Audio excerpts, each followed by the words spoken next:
Alright, we're going with another kind of analytical video today, not a review per se, but just kind of a discussion of a pertinent social issue. I've met with some backlash on this take of mine, but I don't think asexual representation is nearly as important as a lot of people make it out to be.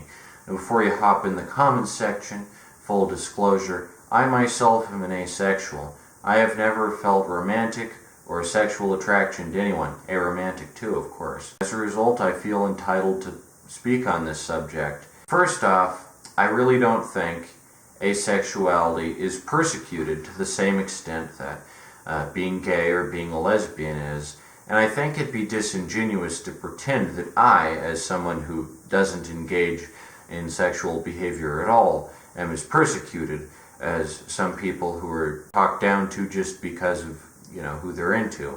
I think that'd be disingenuous. Until a while ago, I didn't even know that asexuals were grouped with LGBTQ, because I honestly think it's not fair, really, to group people who just don't have sex in with people who have been persecuted historically for wanting to have sex. I'm a neutral third-party observer of sexuality in the same way that I'm an atheist and therefore a third-party neutral observer of religion.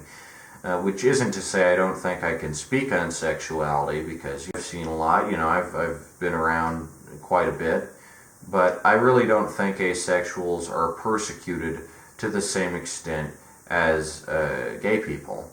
I just really don't. Second reason I don't think there needs to be a lot of asexual representation in media is because asexuality is boring. While I don't experience romantic attraction, I do enjoy myself a pretty good romance or two. I've seen a lot of romances that are really fun and good. Asexuality is boring.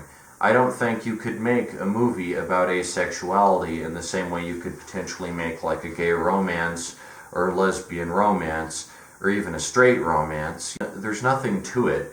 It'd just be a movie where nobody has any sex and nobody's attracted to anyone and they just stand around. There are plenty of movies with characters who could potentially be asexual. We just don't know because, their romantic preferences are never elaborated upon, which, whatever. That's not necessary. But there's plenty of movies that come to mind where a character could just be asexual. And that's fine by me. I don't think there needs to be any characters who are explicitly asexual because I think asexuality is boring. It leads to a really boring story where nothing happens. Of romances, there's intrigue, there's, betrayal, there's, backstabbing, there's reconciliation, there's all these stages of the romantic process, and I think asexuality is just really boring for that. There are no good asexual characters in anything. I've heard SpongeBob is asexual. That's embarrassing. I don't want to be of the same sexual orientation as SpongeBob. He haunts my nightmares. I hate the little marine creature.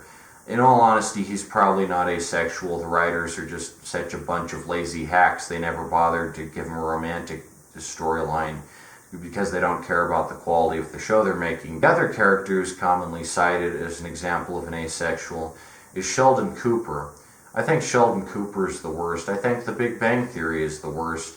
And I think that to grasp at straws and cite Sheldon Cooper as a positive example of anything related to gender or sexuality when he is literally one of the most misogynist characters on modern TV, that'd be a disservice to everyone. I think Sheldon Cooper is the worst. I don't think there is a good example of an asexual character. And I frankly don't think there needs to be. I think that you should only make characters of a given sexual orientation if the plot really calls for it. You shouldn't just make a story and stuff in every possible orientation in there, have gay characters and lesbian characters and trans characters and non-binary characters in the same movie like you're ticking off boxes in a checklist. You should focus on one subject and kind of stick to that subject for the duration of a given movie or something. But I really don't think, adding in an asexual character to a movie about being gay really makes that much sense, because it's not like asexuals are going to gay bars or anything. It's kind of absurd, quite honestly. I really don't think that asexuality is interesting enough to carry an entire movie on its own. And I really don't think it needs representation because it's just a thing where you just don't have sex. It's really all there is to it. It's not even interesting. There is one character, though, I think, who is both a good example of asexual representation and just a legitimately really well-written character. I'm talking, of course, about Jughead from Archie Comics. Canonically, these days Jughead is asexual, but there's never been any doubt as to Jughead being asexual. It has been a core element of his character since at least 1940, which is fantastic.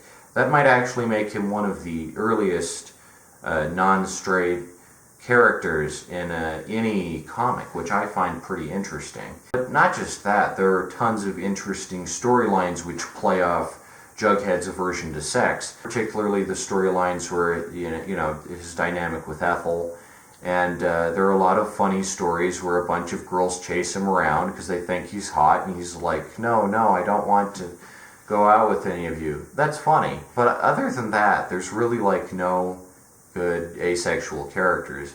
I don't even think Jughead is an example of good asexual representation. I just think he's a really funny character in his own right. Free of representation or any of that, I just think Archie comics are really well written. They're really well written comics, especially for like an adolescent demographic. And I think Jughead is a good example of like just not giving a shit. Because, first and foremost, Archie Comics kind of functions as a romance comic where you wonder whether Archie is going to go with Betty or Veronica. And meanwhile, Jughead is just like, who gives a shit? I want to eat.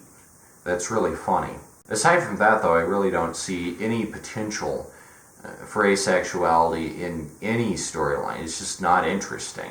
Because I myself don't experience romantic attraction to anyone doesn't mean I can't personally enjoy a romantic storyline. Those are always interesting, but like, what would you do with an asexual movie? You just have like stand around and don't do anything? Like, where's the drama? Where's the intrigue? Where's the pathos? Where's the conflict that's necessary?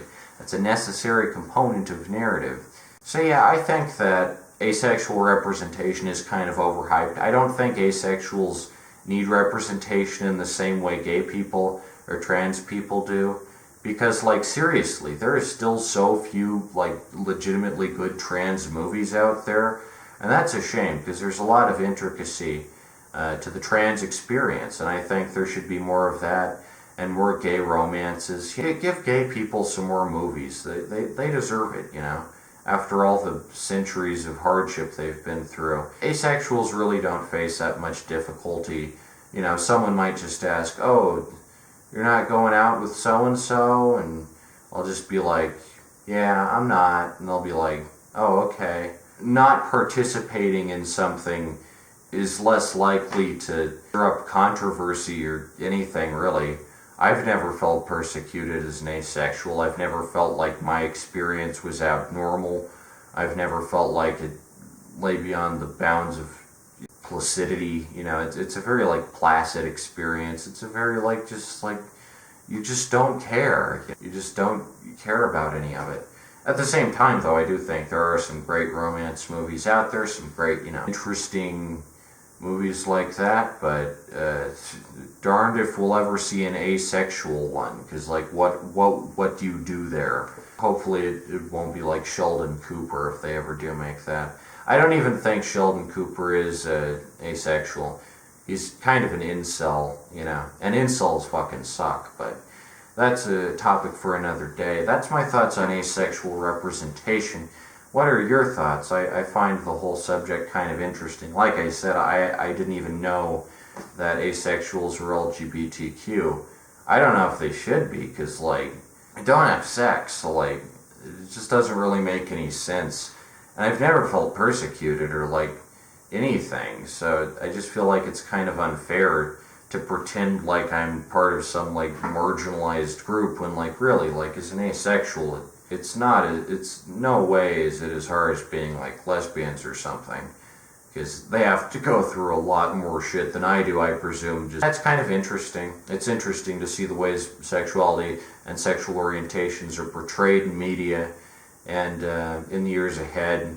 there'll probably be a lot more trans movies and the like. And I don't know. What are your thoughts? It's an interesting thing to consider.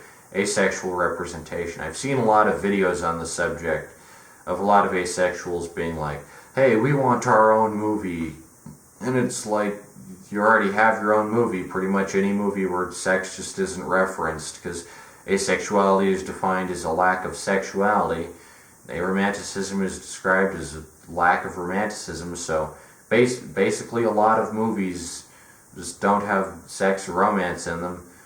Those could easily be asexual movies. If you're not into sex or romance, there's plenty of movies out there without it. So whatever.